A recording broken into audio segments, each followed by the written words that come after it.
সুপ্রিয় শিক্ষার্থীরা, ইকো কলেজের অনলাইন ক্লাসে তোমাদেরকে শুভেচ্ছা জানাই। আজকে আমাদের বাংলা ব্যাকরণের নির্মিত অংশে গুরুত্বপূর্ণ প্রাত্যহিক জীবনের যে বিষয়টি সেটি হলো আমাদের অভিজ্ঞতা, বর্ণন ও ভাষণ। আমাদের এই নৈমিত্তিক দৈনন্দিন জীবনের ভাষণের কোনো বিকল্প নেই, অভিজ্ঞতা অর্জনের শেষ নেই। তো আমরা ধারাবাহিকভাবে দুটি বিষয়ে আজকে আলোকপাত করতে যাচ্ছি। একটি হলো অভিজ্ঞতা এবং পরেরটি হলো ভাষণ। প্রথমত আমরা অভিজ্ঞতা কি জিনিস, এই অভিজ্ঞতা কাকে বলে? এই অভিজ্ঞতা আমরা ইংরেজি এক্সপিরিয়েন্স শব্দটি বলি এবং বাংলায় অভিজ্ঞতা বলি। এই অভিজ্ঞতা হচ্ছে বহু দর্শন দ্বারা লব্ধ জ্ঞান। অভিজ্ঞতা হলো বহু দর্শন দ্বারা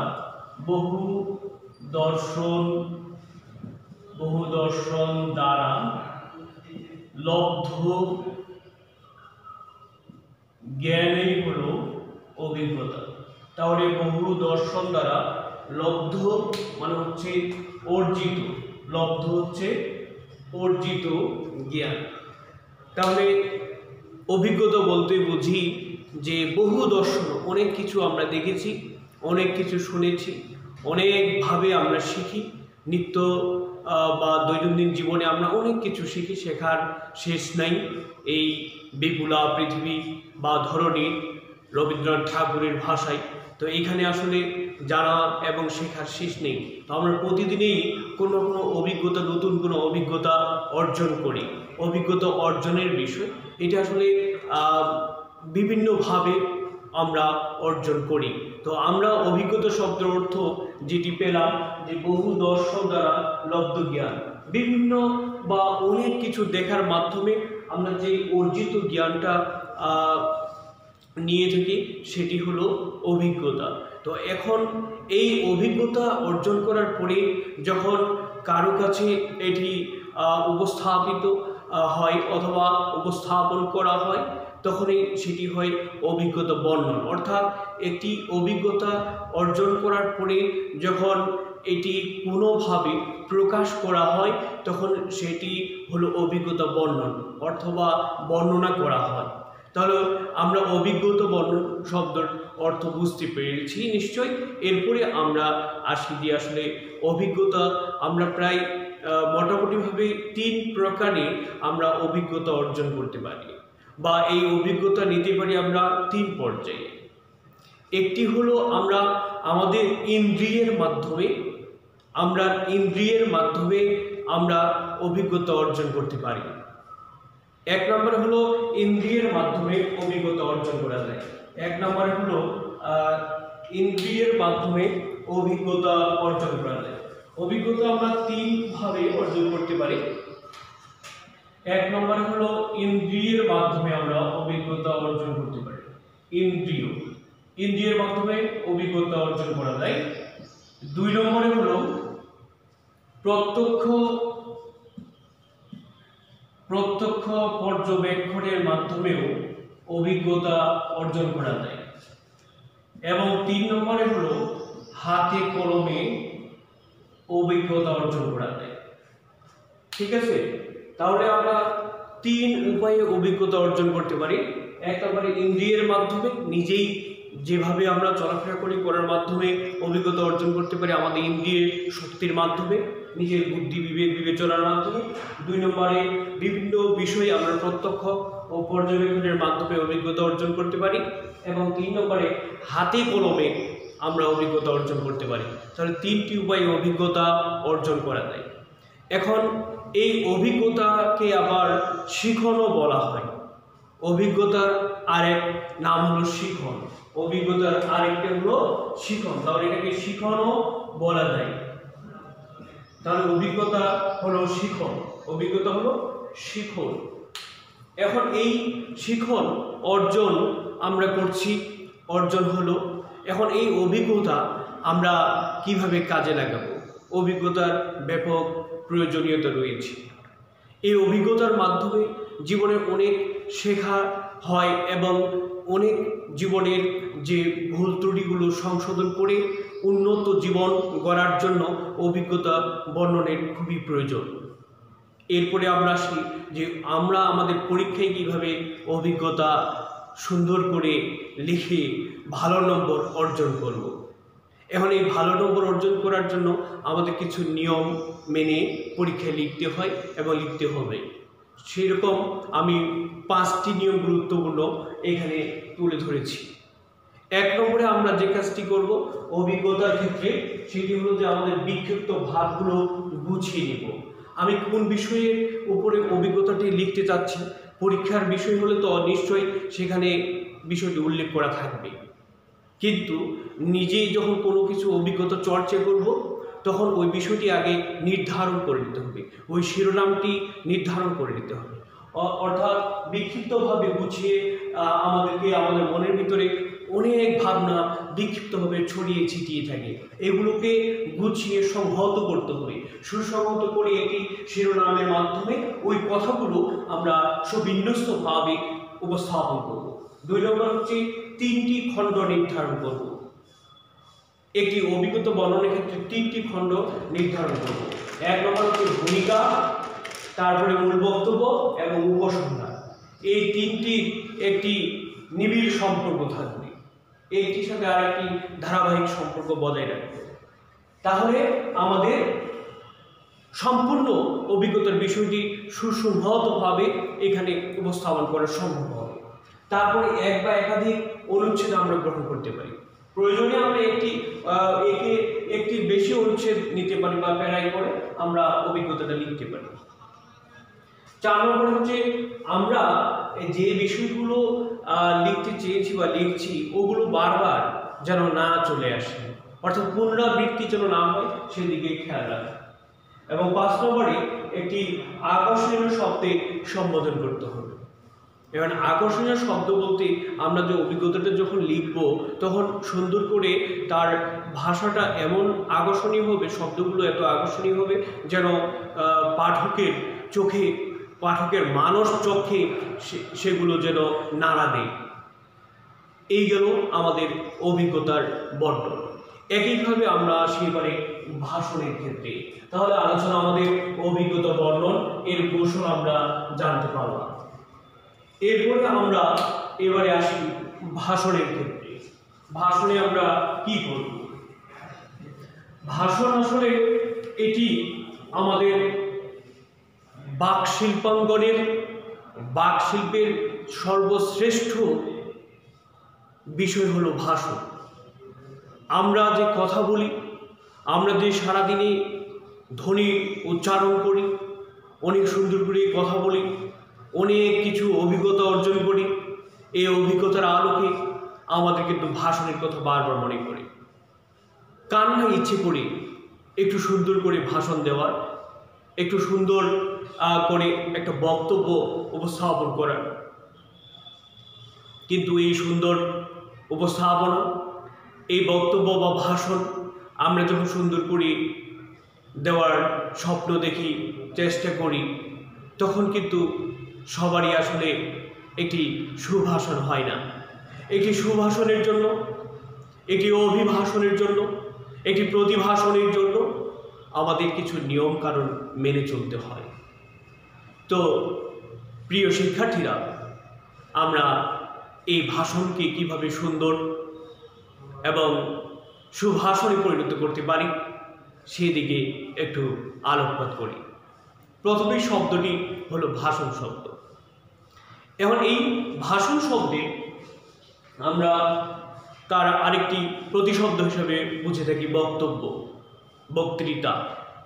তো এই বক্তব্য আমরা বা বক্তৃতা, এই বিষয়টা আমরা আসলে কখন ব্যবহার করি, অথবা একটি কথা হলো যে ভাষণ বর্তমানে বা আগে থেকে এ পর্যন্ত বেশিরভাগই রাজনৈতিক অঙ্গনে বা রাজনীতিবিদদের একটি মানে কি বলবো যে আসলে ওতপ্রোতভাবে জড়িত একটি শব্দ।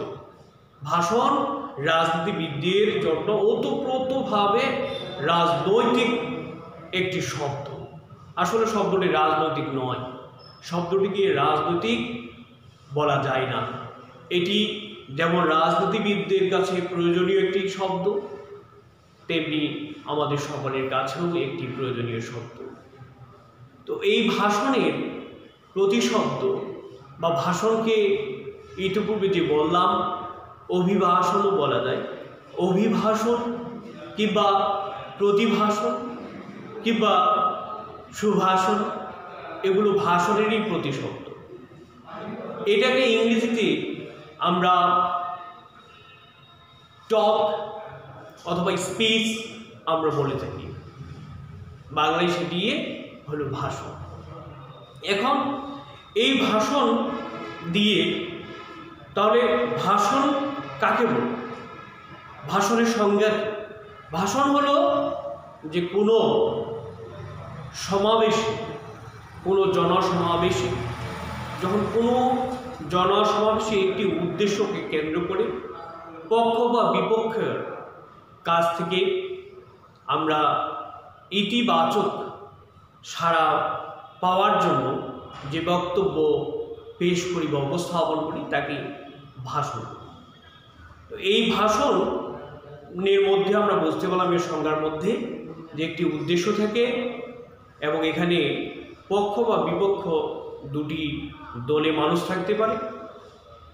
ওই দুই দলের কাছ থেকে আমার উদ্দেশ্য ইতিবাচকভাবে গ্রহণ করে নামই হলো ভাষণ। তো এটি একটি সাধারণ কাজ নয়। এখন শিক্ষার্থীরা, যে তোমাদের অন্তরের নাড়া দিয়ে সেখান থেকে আমার উদ্দেশ্য সফল করে নেওয়া, এটি কিসের মাধ্যমে? একটি কথার মাধ্যমে, একটি বাক শিল্পের মাধ্যমে। এই বাক শিল্পটি তখনই সুন্দর হয়, তখনই খুব ভালো লাগে, ভাষণ শুনতে অনেক মজা লাগে, ভালো লাগে। কখন যে আধা ঘন্টা 1 ঘন্টা চলে যায় আমরা টেরে পাই না। দর্শক শ্রোতা তখনও তার অন্তরে একটি অতৃপ্তি কাজ করে যে আরও যদি একটু শুনতে পেতাম। অনেকের ভাষণ আমরা মন্ত্রমুগ্ধ মতো শুনে থাকি। এই ভাষণ বা এই কথা দিয়েই বিশ্ব জয় করা যায়। যেমন আমাদের বাংলাদেশে জাতির জনক বঙ্গবন্ধু শেখ মুজিবুর রহমানের 7ই মার্চের রেসকোর্স ময়দানের যে ঐতিহাসিক ভাষণ, তা বাংলা ভাষা, সাহিত্য এবং ইতিহাস চিরস্মরণীয় এবং স্বর্ণাক্ষরে সমুজ্জ্বল হয়ে থাকবে, চির অম্লান থাকবে। তো এই বঙ্গবন্ধু শেখ মুজিবুর রহমানের যে রেসকোর্সের ময়দানে যে 7ই মার্চের যে ভাষণ, ঠিক এটি যেমনভাবে আমাদের কাছে একটি মহাকাব্যের মতো, ঠিক তেমনি এই ভাষণ আমরা ওই যে গেটিসবার্গের ভাষণের কথাও জানি, সেটিও চিরস্মরণীয় হয়ে আছে এবং থাকবে। একইভাবে বিশ্ব সম্মেলনে একসময় স্বামী বিবেকানন্দ তার একটি ভাষণের মাধ্যমে গোটা বিশ্বে তিনি কিন্তু একটি আহ্বান, তার যে ধর্মীয় যে প্রচার এবং প্রসার, সেটি কিন্তু করতে পেরেছে। তাহলে এই ভাষণের মাধ্যমে বিশ্ব জয় করা সম্ভব। এই ভাষণের সমাদর এবং ভাষণের উৎপত্তি এটি গ্রিক সাহিত্য এবং গ্রিক রোমান থেকে এসেছে এবং গ্রিক থেকে আধুনিক কাল পর্যন্ত এই ভাষণের সমাদর সকল দর্শক, শ্রোতা, পাঠক সকলের কাছেই এর একটি বড় কদর আছে। তো আজকে আমরা সেই ভাষণের কথাই বলছি। তো এই ভাষণটা আমাদের কিভাবে শ্রুতিমধুর, আকর্ষণীয় হয়, এই জন্য আমাদের গুরুত্বপূর্ণ বিষয় হলো উচ্চারণ। উচ্চারণেই হলো ভাষণের প্রধান আকর্ষণ। যার ভাষা যত স্পষ্ট, যত সুন্দর এবং উচ্চারণ ও সাবলীল ভাষা যত আসবে, ভাষণের তত মাহাত্ম্য, তার গুরুত্ব তত বেশি পাবে। একটি সুন্দর ও আকর্ষণীয় ভাষণের মধ্যে আবেগ, অনুভূতি, দুঃখ সব কিছুই আমার বাক্যের মাধ্যমে, আমার কথার মাধ্যমে সুন্দরভাবে উপস্থাপন করতে হবে। তাহলে ভাষণের তার যে বিষয় সেটি ফিরে পাবে, তার প্রাণ ফিরে পাবে। তাহলে এই ভাষণের জন্য আমাদের 1 নম্বরে অবশ্যই আমরা শুদ্ধ উচ্চারণ এবং যে বিষয় সম্পর্কে ভাষণটি দিব সেই বিষয়ে তার অবশ্যই যথেষ্ট পর্যাপ্ত জ্ঞান থাকতে হবে। এই নির্দিষ্ট বিষয় সম্পর্কে যখন তার জ্ঞান পর্যাপ্ত থাকবে, তাহলে সেখান থেকে আমরা তথ্যবহুল আমরা ভাষণ পাব। তাহলে ভাষণে আমাদের যে বিষয়গুলো খেয়াল রাখতে হবে, এখানে আমাদের তথ্য সমৃদ্ধ হতে হবে। আবার তথ্য সমৃদ্ধ হলে যে ভালো একটি ভাষণ হবে এরকমটি ভাবার নাই। এখানকার ভাষণে উপস্থাপনা ভঙ্গি বা উপস্থাপনার বিষয়টি গুরুত্ব পাবে। অর্থাৎ ভাষণে আমাদেরকে অবশ্যই আকর্ষণীয় শব্দ ব্যবহার করতে হবে। এক্ষেত্রে এই যে 5 নম্বর পয়েন্টটি আমাদের গুরুত্বপূর্ণ, আকর্ষণীয় শব্দে সম্বোধন করতে হবে। একটি ভাষণে অবশ্যই আকর্ষণীয় শব্দ থাকবে এবং বিশেষ করে আমাদের তোমাদের জন্য, শিক্ষার্থীদের জন্য যে বিষয়টি গুরুত্ব দিতে হবে যে জাতীয় দিবসগুলো বা আন্তর্জাতিক কিছু দিবস আমরা উদযাপন করে থাকি, এই বিষয়ে কিন্তু পরীক্ষার প্রশ্ন আসে। ওই বিষয়গুলোকে কেন্দ্র করে আমাদের ভাষণ উপস্থাপন করতে হবে। যেমন আমরা একটি নমুনা স্বরূপ একটি ভাষণে একটু কথা বলতে পারি। যেমন কোনো বিশেষ দিবস, যেমন মহান স্বাধীনতা দিবস, তো এই মহান স্বাধীনতা দিবস সম্পর্কে একটি ভাষণ উপস্থাপন করতে বলা হলো, তাহলে আমরা কি করব? বলবো যে মহান স্বাধীনতা দিবস, এটা দেওয়ার পরে অত্র বা আজকের এই দিবসের সম্মানিত সভাপতি অথবা প্রধান অতিথি, অন্যান্য বা বিশেষ অতিথি, এইভাবে আমরা শুরু করব ভাষণ। তাহলে বিশেষ যে দিবসই হোক না কেন, ওই দিবস এবং ওই দিবসের যে প্রত্যেকটি ভাষণের আমাদের সভাপতি থাকবে, তাহলে আমরা সভাপতিকে সম্বোধন করব, প্রধান অতিথিকে সম্বোধন করব, বিশেষ অতিথিকে, এবং আমাদের যে উপস্থিত অন্যান্য যারা থাকবেন সেখানে উপস্থিত শিক্ষক মণ্ডলী থাকতে পারেন, ছাত্রছাত্রীরা থাকতে পারেন, তাদেরকে সম্বোধন করে ভাষণটি শুরু করব। এখন এই ভাষণটির পরে একটি উদ্দেশ্য থাকবে, উদ্দেশ্য আমাদেরকে ব্যক্ত করতে হবে আমাদের বক্তব্যের মাধ্যমে। বক্তব্যটা 3 ভাগে বিভক্ত করব। একটি হলো আমাদের ভূমিকা থাকবে বক্তব্যের মধ্যে এবং মূল বক্তব্য থাকবে, এরপরে উপসংহার থাকবে। তো ভূমিকাটা হলো যে দিবসের উপরে ওই জায়গায় আমরা ভূমিকাটা একটু জোর দিব, ওই দিবসটাকে কেন্দ্র করে তার ইতিবাচক যে গুরুত্ব, এই গুরুত্বটা ভূমিকা আমরা তুলে ধরব।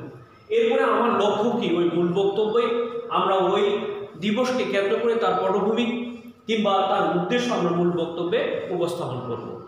এবং এরপরে আমাদের যে একটি বার্তা রয়েছে, যে আমরা কি বার্তা দিতে চাই, ওই বার্তাটা আমরা উপসংহারে উপদেশ বা নির্দেশনামূলক বা আদেশমূলক আমরা এই বার্তাটা উপসংহারে তুলে ধরব। এই 3টি অংশে আমরা এক বা একাধিক অনুচ্ছেদে আমরা ভাষণটি লিখব। এক্ষেত্রে আরেকটি কথা, পুনরাবৃত্তি ভাষণের ক্ষেত্রে একই কথা, পুনরাবৃত্তি না করা, ঠিক আছে। আর আকর্ষণীয় শব্দ সম্বোধন। এখন এই ভূমিকা দেওয়ার পরে যখন ভাষণটি আমরা যেমন সুধী মণ্ডলী অথবা সম্মানিত উপস্থিতি অথবা প্রিয় সহকর্মী অথবা আমরা সংগ্রামী বন্ধুগণ, এইরকম আকর্ষণীয় শব্দগুলো প্রত্যেকটি ছোট ছোট প্যারার মধ্যে শুরুতে এটি লিখে রাখব। এভাবে আমরা আমাদের আকর্ষণীয় শব্দগুলো ব্যবহার করে উপস্থাপন করব আমাদের লিখিতভাবে আমাদের ভাষণের ক্ষেত্রে, এবং সর্বশেষ তোমার পরিচয়টি তুমি তুলে ধরবে। এই হলো আমাদের একটি সুন্দর ও আকর্ষণীয় ভাষণের নমুনা এবং বৈশিষ্ট্য। আশা করি সকলে বুঝতে পারছো। প্রিয় শিক্ষার্থীরা, আজকে এই পর্যন্ত, সবাই ভালো থাকবে।